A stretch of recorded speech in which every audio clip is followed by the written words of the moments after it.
Pour les 65 ans de l'indépendance et de la création des forces armées malgaches aujourd'hui, la célébration à Mahamasine s'est tenue comme chaque année avec une démonstration suivie du défilé militaire. La présence de 50 soldats chinois et de militaires français a marqué l'événement. Plus de 11 jours après l'empoisonnement du 14 juin à Emile Cassine, les résultats d'analyse ne sont toujours pas publiés, ni pour ce cas, ni pour les intoxications d'Ambouche et Touliage. Le bilan s'alourdit avec plus de 40 décès et les cas d'intoxication se propagent dans l'île.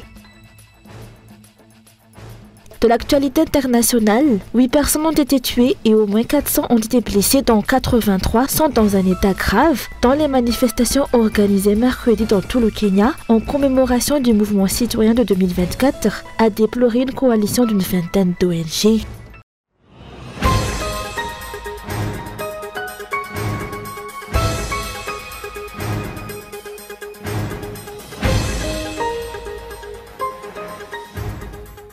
Aujourd'hui, 65 ans après le recouvrement de l'indépendance et la création des forces armées malgaches, la célébration à Mahamasine s'est déroulée comme chaque année. Une démonstration militaire a précédé le traditionnel défilé des troupes. La présence remarquée de 50 militaires chinois et de soldats français a marqué cette édition. Comme à l'accoutumée, les mêmes véhicules blindés et hélicoptères ont défilé sur place, accompagnés cette fois de quelques nouveautés, dont un avion récemment acquis par l'armée. À chaque nouvelle acquisition, les commentateurs du défilé n'ont cessé de répéter qu'il s'agissait de dons du président Andradjwil, à savoir véhicules, uniformes, équipements, avions. Une attitude qui questionne certains observateurs. N'est-ce pas là une obligation de l'exécutif de doter les forces armées en matériel?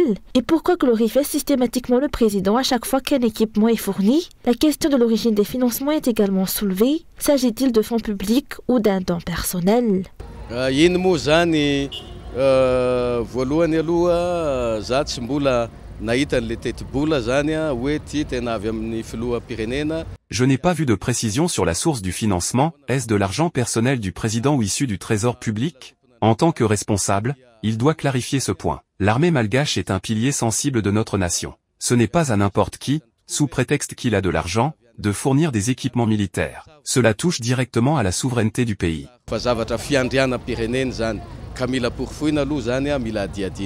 Depuis 2019, l'armée malgache est engagée dans un processus de restructuration pour s'adapter aux enjeux sécuritaires contemporains face à des menaces globales comme les conflits entre Israël et l'Iran ou la guerre entre la Russie et l'Ukraine. La nature des affrontements ont changé, les missiles et les bombardements ont remplacé les batailles terrestres traditionnelles. En outre, comme chaque année depuis l'arrivée d'Andradjwil au pouvoir, peu de membres de l'opposition étaient présents au défilé du 26 juin. L'événement a surtout rassemblé les partisans du régime.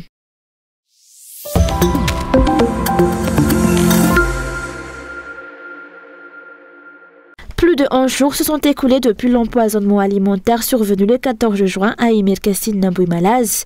Pourtant, les résultats des analyses médicales n'ont toujours pas été rendus publics, ni pour ce cas ni pour les intoxications enregistrées à Ambouche et Touliage.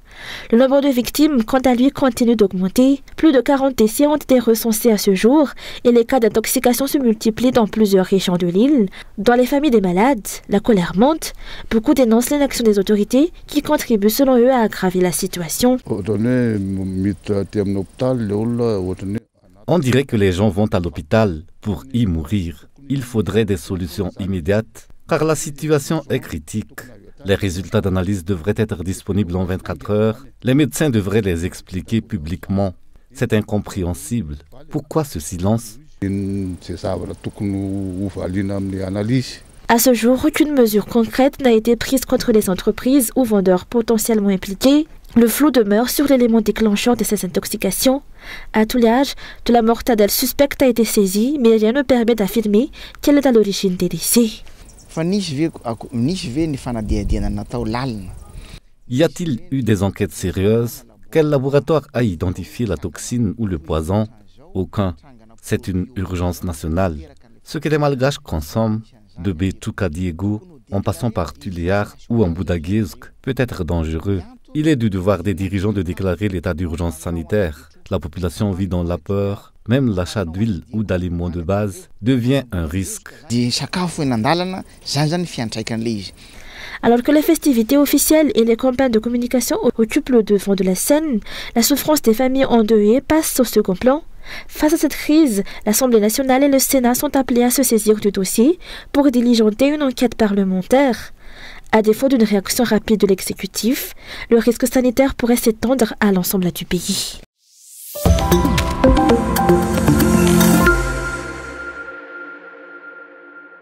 La véritable indépendance de Madagascar n'est pas encore une réalité au vu de la situation économique et sociale actuelle de la population, selon un ancien ministre de la Défense nationale. 65 ans après la proclamation de l'indépendance, la vie nationale et les conditions de vie des citoyens n'ont cessé de se dégrader. Le pays reste dépendant de l'étranger, que ce soit en matière de gestion ou de production. Si l'indépendance devait signifier le progrès, la réalité actuelle est à l'opposé. Les Malgaches s'enfoncent dans une pauvreté chronique et Madagascar figure aujourd'hui parmi les pays les plus pauvres du monde. Cette dégradation serait due, selon lui, à l'incompétence de ses dirigeants.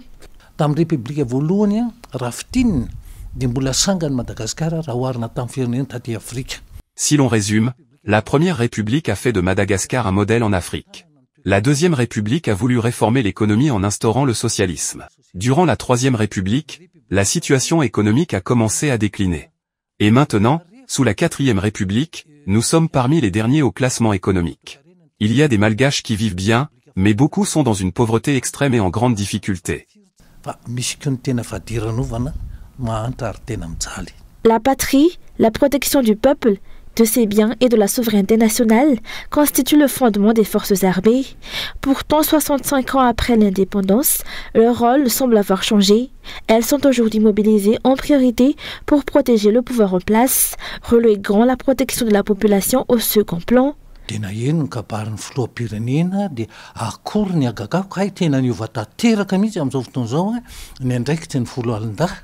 En écoutant le discours du président, j'ai été très surpris. Il semble que les responsabilités des forces armées aient changé. Elles vont protéger le régime, et non plus la population et ses biens. 65 ans après, le rôle de l'armée a évolué. Il est important que le peuple sache que les militaires sont désormais là pour défendre les dirigeants. Si c'est bien cela, alors il faudrait aussi changer les slogans pendant les entraînements, ce ne serait plus pour la patrie, mais pour le régime en place. La véritable indépendance signifie être autonome dans tous les domaines, que ce soit financier, économique ou social. Cela implique l'autosuffisance alimentaire, la maîtrise de sa production et le développement du pays à partir de ses propres ressources. Tant que la gestion du pays et son économie resteront sous influence étrangère, Madagascar ne pourra revendiquer qu'une indépendance de façade.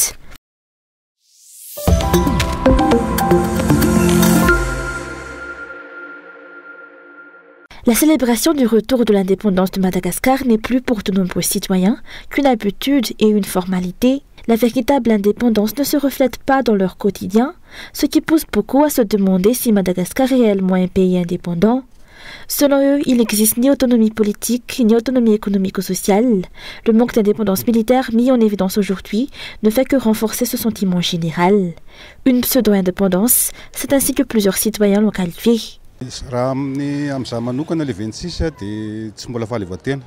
Personnellement, le 26 juin ne représente pas vraiment une indépendance. On est encore colonisé. Notre président a la nationalité française. Pour moi, c'est juste une fête pour distraire le peuple. Les Malgaches ne sont pas libres.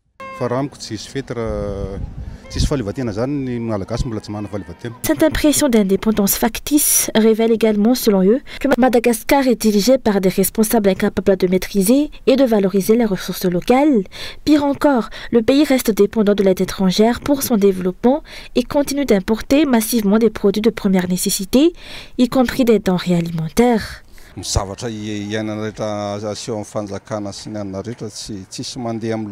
Rien de ce que font les dirigeants ne suit une vraie logique de souveraineté. C'est du symbole, rien de concret. Tout dépend de l'étranger. On continue à importer en masse, même le riz, alors qu'on devrait produire et exporter nos propres richesses.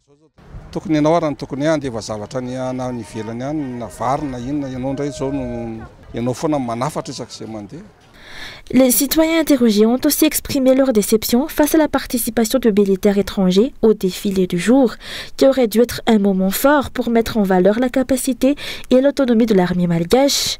Pour eux, la présence d'armées étrangères symbolise la dépendance assumée par les dirigeants malgaches. Où est la véritable indépendance si aucun secteur stratégique n'est autonome? Ces démonstrations de façade lors de la fête nationale ne servent qu'à masquer l'incompétence des dirigeants et à manipuler l'opinion publique, conclut-il.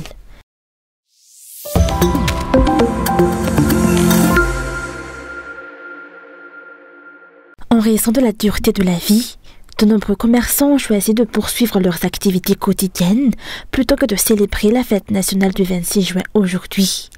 S'ils en avaient les moyens, ils aimeraient eux aussi faire la fête comme tout le monde. Mais confrontés à une précarité persistante, ils préfèrent continuer à travailler pour gagner un peu d'argent. Certains se contentent de gestes simples pour marquer cette journée.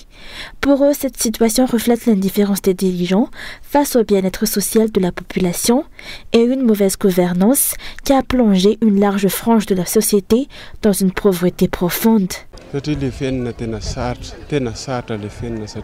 La vie est vraiment difficile. On n'a presque pas de clients alors qu'on doit nourrir nos familles. C'est pour ça qu'on continue à travailler. Pour moi, le travail passe avant la fête. Les dirigeants ne se soucient plus de la vie du peuple, ils s'occupent de futilités. La population n'a plus de travail, elle est en grande difficulté. Les responsables devraient se concentrer sur ce dont le peuple a vraiment besoin. C'est aussi dans des moments comme celui-ci que les marchés sont déserts, alors qu'en temps normal, les ventes sont déjà à peine suffisantes, ont-ils révélé.